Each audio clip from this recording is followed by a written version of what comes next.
ಪೂಜ್ಯಾಯ ರಾಘವೇಂದ್ರಾಯ ಸತ್ಯಧರ್ಮರತಾಯ ಭಜತಾಂ ಕಲ್ಪವೃಕ್ಷಾಯ ನಮತಾಂ ಕಾಮಧೇನುವೆ. ಸಮಸ್ತ ಬಿಗ್ಸ್ ಆಫ್ ಇಂಡಿಯಾ ಕನ್ನಡ ಚಾನೆಲ್ ವೀಕ್ಷಕರಿಗೆ ನನ್ನ ನಮಸ್ಕಾರಗಳು. ಮಾಸ ಭವಿಷ್ಯ ಕಾರ್ಯಕ್ರಮಕ್ಕೆ ತಮಗೆಲ್ಲರಿಗೂ ಸ್ವಾಗತ. ಈ ತಿಂಗಳು ಅಂದ್ರೆ ಮಾರ್ಚ್ 2026ರಲ್ಲಿ ಗ್ರಹಗಳ ಸ್ಥಾನಮಾನದ ಮೇಲೆ, ದ್ವಾದಶ ರಾಶಿಗಳ ಮೇಲೆ ಏನೆಲ್ಲ ಪ್ರಭಾವ ಬೀರುತ್ತೆ ಅನ್ನೋದನ್ನ ನೋಡೋಣ ಬನ್ನಿ. ಇನ್ನು ಮಾರ್ಚ್ 2026ರ ಮಿಥುನ ರಾಶಿಯವರ ಭವಿಷ್ಯ ಹೇಗಿದೆ ಅಂತ ನೋಡೋದಾದ್ರೆ ನೋಡಿ, ಮಾರ್ಚ್ 2026ರಲ್ಲಿ ಗ್ರಹಗಳ ಒಂದು ಸ್ಥಿತಿ ಅಂತ ನೋಡಿದ್ರೆ, ಗುರು ಗ್ರಹ ನಿಮ್ಮದೇ ರಾಶಿನಲ್ಲಿ ಅಂದ್ರೆ ನಿಮ್ಮ ಲಗ್ನದಲ್ಲಿ ಸಂಚಾರ ಮಾಡ್ತಾ ಇರೋದ್ರಿಂದ ನಿಮ್ಮ ಆತ್ಮವಿಶ್ವಾಸನ ಹೆಚ್ಚಿಸುತ್ತೆ ಮತ್ತು ಜ್ಞಾನದ ಅರಿವನ್ನ ಸುಗಮಗೊಳಿಸುತ್ತೆ. ಶನಿ ನಿಮ್ಮ 10ನೇ ಮನೆಯಲ್ಲಿ ಅಂದ್ರೆ ನಿಮ್ಮ ಕರ್ಮಸ್ಥಾನದಲ್ಲಿ ಸಂಚಾರ ಮಾಡ್ತಾ ಇರೋದ್ರಿಂದ ನಿಮ್ಮ ಕೆಲಸದಲ್ಲಿ ಸ್ವಲ್ಪ ಒತ್ತಡಗಳು ಜಾಸ್ತಿ ಆಗಿರುತ್ತೆ ಅಥವಾ ಕೆಲಸದ ಒಂದು ಪ್ರೆಷರ್ ಜಾಸ್ತಿ ಆಗಿರುತ್ತೆ. ಇದರಿಂದ ಸ್ವಲ್ಪ ಮಾನಸಿಕವಾಗಿ ಸಮಸ್ಯೆ ಅನುಭವಿಸ್ಬೇಕಾಗತ್ತೆ. ಇದ್ರ ಜೊತೆಗೆ ನೀವು ಎಷ್ಟು ಎಫರ್ಟ್ ಹಾಕಿ ಕೆಲಸ ಮಾಡ್ತಿರೋ ಅಷ್ಟು ಉತ್ತಮವಾದ ಫಲಗಳನ್ನ ಖಂಡಿತವಾಗ್ಲೂ ನೀವು ನಿರೀಕ್ಷೆ ಮಾಡಬಹುದು. ಇನ್ನ ರಾಹು ಕೇತುವಿನ ಸ್ಥಾನಮಾನ ಅಂತ ನೋಡಕ್ ಬಂದಾಗ, ರಾಹು ನಿಮ್ಮ 9ನೇ ಮನೆಯಲ್ಲಿ ಅಂದ್ರೆ ನಿಮ್ಮ ಭಾಗ್ಯಸ್ಥಾನದಲ್ಲಿ ಇರೋದ್ರಿಂದ ವಿದೇಶಿ ಪ್ರಯಾಣಕ್ಕೆ ಬಹಳ ಉತ್ತಮವಾದ ಒಂದು ಸಮಯ ಆಗಿರುತ್ತೆ. ಇನ್ನ ಕೇತು ಅಂತ ಬಂದಾಗ 3ನೇ ಮನೆಯಲ್ಲಿ ಬಲವಾಗಿರೋದ್ರಿಂದ ನಿಮ್ಮ ಧೈರ್ಯ ಮತ್ತೆ ಸಾಹಸದ ಮನೋಭಾವ ಹೆಚ್ಚಾಗುತ್ತೆ. ಇನ್ನು ಪ್ರಮುಖವಾಗಿ ಉದ್ಯೋಗ ಮತ್ತೆ ವ್ಯವಹಾರ ಹೇಗಿರುತ್ತೆ ಈ ತಿಂಗಳಲ್ಲಿ ಅಂತ ನೋಡಿದ್ರೆ ನೋಡಿ, ಶನಿ ನಿಮ್ಮ ಕರ್ಮಸ್ಥಾನದಲ್ಲಿ ಇರೋದ್ರಿಂದ ಕೆಲಸ ಸ್ಥಳದಲ್ಲಿ ಶ್ರಮಕ್ಕೆ ತಕ್ಕ ಫಲ ಅಂತೂ ಖಂಡಿತವಾಗ್ಲೂ ಸಿಗತ್ತೆ. ಸ್ವಲ್ಪ ವಿಳಂಬ ಆಗಬಹುದಷ್ಟೇ, ಖಂಡಿತವಾಗ್ಲೂ ನಿಮ್ಮ ಶ್ರಮಕ್ಕೆ ತಕ್ಕ ಪ್ರತಿಫಲನ ನೀವು ನೋಡ್ಬೋದು. ಲಗ್ನದಲ್ಲಿರುವಂತಹ ಗುರುವಿನ ಒಂದು ಶುಭ ದೃಷ್ಟಿಯಿಂದಾಗಿ ನಿಮ್ಮ ನಿರ್ಧಾರಗಳು ಫಲಪ್ರದ ಆಗತ್ತೆ. ಹಾಗೆ ನೀವು ಹೊಸ ಉದ್ಯೋಗಕ್ಕಾಗಿ ಪ್ರಯತ್ನ ಮಾಡ್ತಾ ಇದ್ರೆ ಈ ತಿಂಗಳ ದ್ವಿತೀಯಾರ್ಧದಲ್ಲಿ ಉತ್ತಮ ಫಲಿತಾಂಶನ ನೀವು ನಿರೀಕ್ಷೆ ಮಾಡಬಹುದು. ವ್ಯಾಪಾರಸ್ಥರಿಗೆ ದೂರದ ಪ್ರಯಾಣದಿಂದ ಲಾಭ ಆಗತ್ತೆ. ಇನ್ನು ಆರ್ಥಿಕ ಸ್ಥಿತಿ ಅಂತ ನೋಡಿದ್ರೆ ಈ ತಿಂಗಳು ಆರ್ಥಿಕವಾಗಿ ಲಾಭದಾಯಕವಾಗಿರುತ್ತೆ. ವಿಶೇಷವಾಗಿ ಮಾರ್ಚ್ ದ್ವಿತೀಯಾರ್ಧದಲ್ಲಿ ಹಠಾತ್ ಧನ ಲಾಭ ಆಗುವಂತ ಸಂಭವ ಜಾಸ್ತಿ ಇದೆ. ಇನ್ನು ಹಳೆಯ ಹೂಡಿಕೆಗಳಿಂದ ಆದಾಯ ಬರುತ್ತೆ. ಆದ್ರೆ ಚಂದ್ರಗ್ರಹಣದ ಪ್ರಭಾವದಿಂದಾಗಿ ನಿಮ್ಮ ಮನೆ ಅಥವಾ ವಾಹನಕ್ಕೆ ಸಂಬಂಧಿಸಿದಂತ ಒಂದು ವಿಚಾರಗಳಲ್ಲಿ ಖರ್ಚು ಜಾಸ್ತಿ ಹೆಚ್ಚಾಗತ್ತೆ.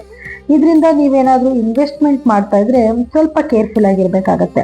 ಇನ್ನು ಕುಟುಂಬದ ಮತ್ತು ಪ್ರೀತಿ ಹೇಗಿರುತ್ತೆ ಅಂತ ನೋಡಿದ್ರೆ, ಕುಟುಂಬದಲ್ಲಿ ಸಾಮರಸ್ಯ ಚೆನ್ನಾಗಿರುತ್ತೆ. ಗುರುವಿನ ಪ್ರಭಾವದಿಂದ ಮನೆಯಲ್ಲಿ ಶುಭ ಕಾರ್ಯಗಳು ಅಥವಾ ಧಾರ್ಮಿಕ ಕಾರ್ಯಕ್ರಮಗಳು ನಡೆಯುತ್ತೆ. ಹಾಗೆ ಪ್ರೇಮಿಗಳಿಗೆ ಇದು ಮದುವೆಯ ಮಾತುಕತೆ ಮಾಡೋದಕ್ಕೆ ಒಂದು ಸೂಕ್ತವಾದ ಸಮಯ ಆಗಿರುತ್ತೆ. ಇನ್ನ ಆರೋಗ್ಯದ ವಿಷಯ ಅಂತ ಬಂದಾಗ, ಆರೋಗ್ಯ ದೃಷ್ಟಿಯಿಂದ ಮಿಶ್ರ ಫಲನ ನೀವು ನೋಡ್ಬೋದು. ಶನಿಯ ಪ್ರಭಾವದಿಂದಾಗಿ ಸ್ವಲ್ಪ ಕಾಲ್ನೋವು ಬರುವಂತದ್ದು, ಅತಿಯಾದ ಆಯಾಸ ಬರುವಂತದ್ದು, ಮಾನಸಿಕವಾಗಿ ಸ್ವಲ್ಪ ಒತ್ತಡ ಇರುತ್ತೆ. ಧ್ಯಾನ ಮತ್ತೆ ಪ್ರಾಣಾಯಾಮದ ಮೂಲಕ ಶಾಂತವಾಗಿರೋದು ತುಂಬಾ ಒಳ್ಳೇದು. ಆದ್ರೆ ವಾಹನ ಚಾಲನೆ ಮಾಡ್ಬೇಕಾದ್ರೆ ಬಹಳ ಎಚ್ಚರಿಕೆ ವಹಿಸ್ಬೇಕಾಗಿ ಬರುತ್ತೆ. ಇನ್ನು ಮಿಥುನ ರಾಶಿಯ ವಿದ್ಯಾರ್ಥಿಗಳಿಗೆ ವಿದ್ಯಾಭ್ಯಾಸದಲ್ಲಿ ಬಹಳಷ್ಟು ಮುಂದಿರ್ತಾರೆ. ಏನಾದ್ರು ಕಾಂಪಿಟೇಟಿವ್ ಎಕ್ಸಾಮ್ಸ್ ಬರೀತಿದ್ರೆ ಅದರಲ್ಲಿ ವಿನ್ ಆಗ್ತಾರೆ.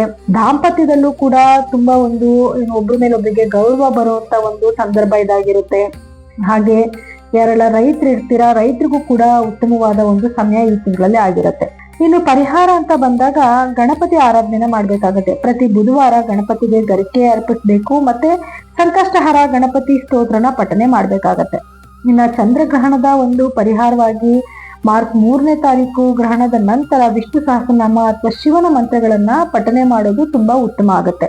ಇನ್ನು ಶನಿಯ ಆರಾಧನೆ, ಶನಿಯ ಒಂದು ಶಾಂತಿಗೋಸ್ಕರ ಬಡವರಿಗೆ ಅಗತ್ಯವಿರುವಂತ ನಿಮ್ ಕೈ ಸಾಧ್ಯ ಆಗುವಂತದನ್ನ ದಾನ ಧರ್ಮ ಮಾಡುವಂಥದ್ದು. ಮತ್ತೆ ಗುರುವಿನ ಮಂತ್ರ ಪ್ರತಿದಿನ ಓಂ ಬೃಹಸ್ಪತಿಯೇ ನಮಃ ಅನ್ನುವಂತ ಮಂತ್ರನ 108 ಬಾರಿ ಅಥವಾ 11 ಬಾರಿ ಅಥವಾ 21 ಬಾರಿ ಪಠನೆ ಮಾಡ್ಕೊಳ್ಳೋದ್ರಿಂದ ಉತ್ತಮ ಫಲಗಳನ್ನ ನೀವು ನೋಡಬಹುದು. ಇದ್ರ ಜೊತೆಗೆ ಪ್ರತಿದಿನ ನೀವು ವಿಷ್ಣು ಸಹಸ್ರನಾಮ ಓದ್ಕೊಳ್ಳೋದನ್ನ ಮಾತ್ರ ಮರಿಬೇಡಿ. ಇನ್ನು ಇದಾಗಿತ್ತು ಮಾರ್ಚ್ ತಿಂಗಳ ಮಿಥುನ ರಾಶಿಯವರ ಭವಿಷ್ಯ.